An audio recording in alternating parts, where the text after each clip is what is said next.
it chapter by chapter, one bite at a time. So many adventures and mountains we can climb.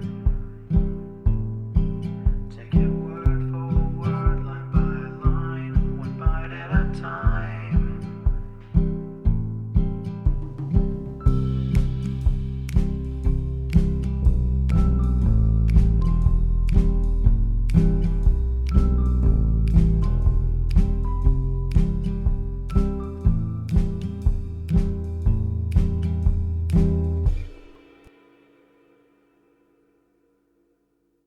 Welcome to Bite at a Time Books, where we read you your favorite classics one bite at a time. My name is Bree Carlile, and I love to read, and wanted to share my passion with listeners like you. If you want to know what's coming next and vote on upcoming books, sign up for our newsletter at biteatatimebooks.com. You'll also find our new t-shirts in the shop, including podcast shirts and quote shirts from your favorite classic novels. Be sure to follow my show on your favorite podcast platform so you get all the new episodes. You can find most of our links in the show notes. But also our website, biteatatimebooks.com, includes all of the links for our show, including to our Patreon to support the show, and YouTube, where we have special behind the narration of the episodes. We're part of the Bite at a Time Books Productions Network. If you'd also like to hear what inspired your favorite classic authors to write their novels, and what was going on in the world at the time, check out the Bite at a Time Books Behind the Story podcast, wherever you listen to podcasts. Please note, while we try to keep the text as close to the original as possible, some words have been changed to honor the marginalized communities who've identified the words as harmful, and to stay in alignment with Bite at a Time Books' brand values. Today we'll be continuing Les Miserables by Victor Hugo. Chapter 7. The traveler on his arrival takes precautions for departure. It was nearly 8 o'clock in the evening when the cart, which we left on the road, entered the porte cochere of the Hotel de la Poste in Arras. The man whom we have been following up to this moment alighted from it, responded with an abstracted air to the attentions of the people of the inn, sent back the extra horse, and with his own hands led the little white horse to the stable. Then he opened the door of a billiard room, which was situated on the ground floor, sat down there, and leaned his elbows on a table.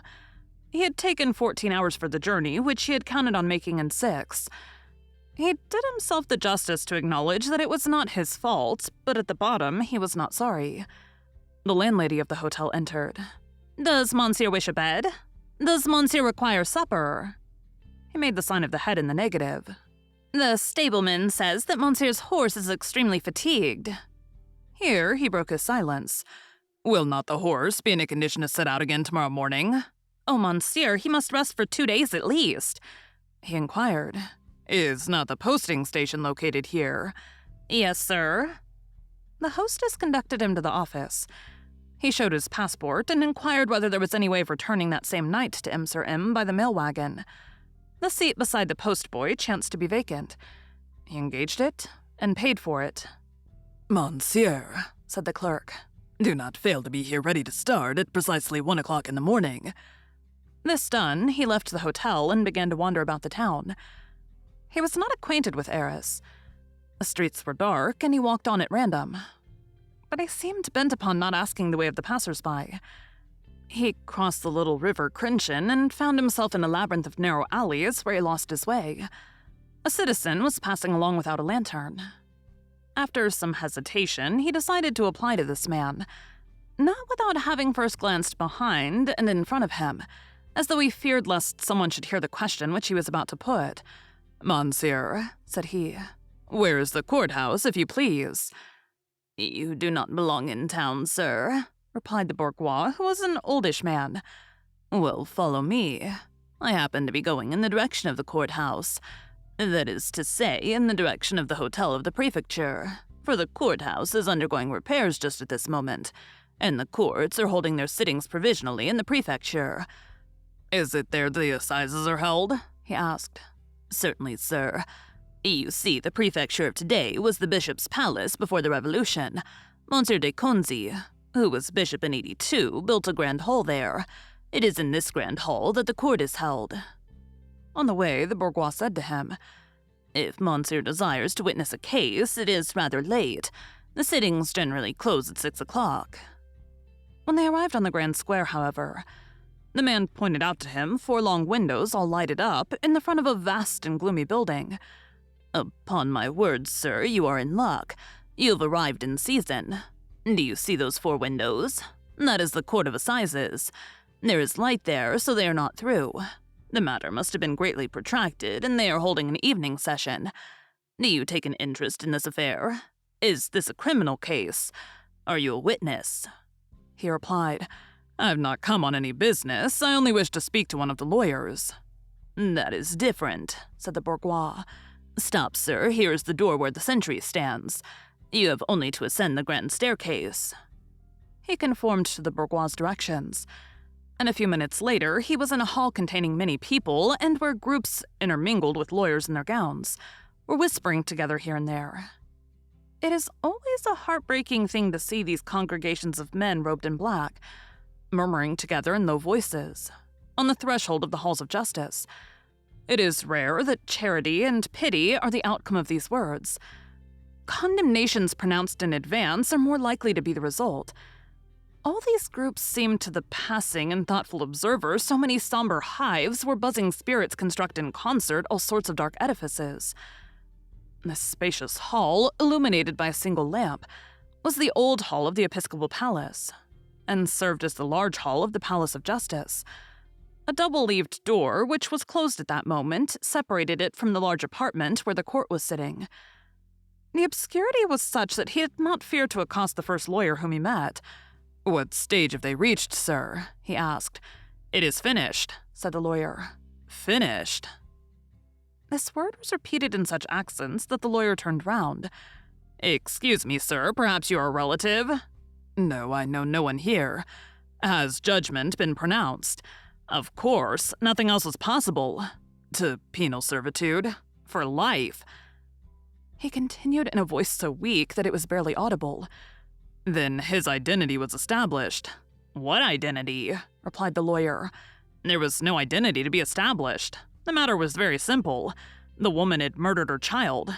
The infanticide was proved, the jury threw out the question of premeditation, and she was condemned for life." "So it was a woman," said he. "Why, certainly, the Limousin woman. Of what are you speaking?" "Nothing, but since it is all over, how comes it that the hall is still lighted?" "For another case, which was begun about 2 hours ago." "What other case?" "Oh, this one is a clear case also. It is about a sort of blackguard, a man arrested for a second offense, a convict who has been guilty of theft. I don't know its name exactly. There's a bandit's phiz for you.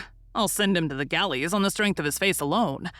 "Is there any way of getting into the courtroom, sir?" said he. "I really think that there is not. There's a great crowd. However, the hearing has been suspended. Some people have gone out, and when the hearing is resumed, you might make an effort." "Where's the entrance?" "Through yonder large door." The lawyer left him.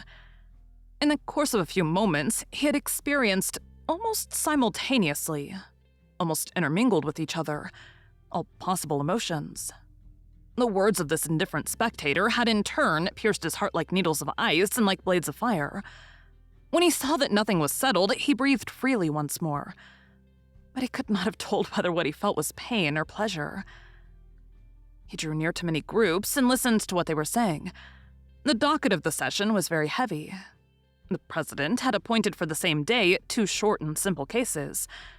They had begun with the infanticide, and now they had reached the convict, the old offender, the return horse. This man had stolen apples, but that did not appear to be entirely proved. What had been proved was that he had already been in the galleys at Toulon.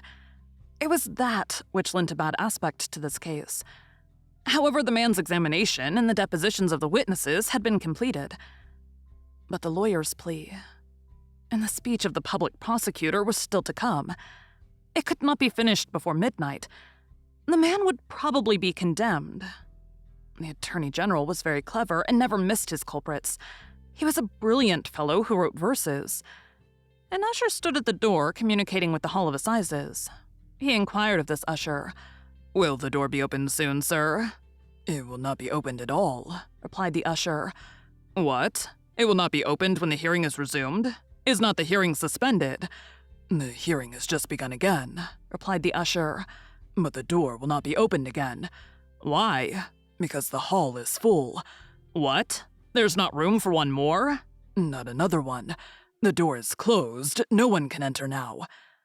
The usher added after a pause, "There are, to tell the truth, 2 or 3 extra places behind Monsieur le President, but Monsieur le President only admits public functionaries to them."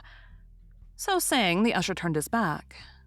He retired with bowed head, traversed the antechamber, and slowly descended the stairs, as though hesitating at every step. It is probable that he was holding counsel with himself. The violent conflict which had been going on within him since the preceding evening was not yet ended, and every moment he encountered some new phase of it. On reaching the landing place, he leaned his back against the balusters and folded his arms. All at once, he opened his coat, drew out his pocketbook, took from it a pencil, tore out a leaf, and upon that leaf he wrote rapidly by the light of the street lantern this line: "Monsieur Madeleine, Mayor of M. Then he ascended the stairs once more with great strides, made his way through the crowd, walked straight up to the usher, handed in the paper, and said in an authoritative manner, "Take this to Monsieur le President." The usher took the paper, cast a glance upon it, and obeyed. Thank you for joining Bite at a Time Books today, while we read a bite of one of your favorite classics. Again, my name is Bree Carlile, and I hope you come back tomorrow for the next bite of Les Miserables. Don't forget to sign up for our newsletter at biteatatimebooks.com and check out the shop. You can check out the show notes or our website, biteatatimebooks.com, for the rest of the links for our show. We'd love to hear from you on social media as well.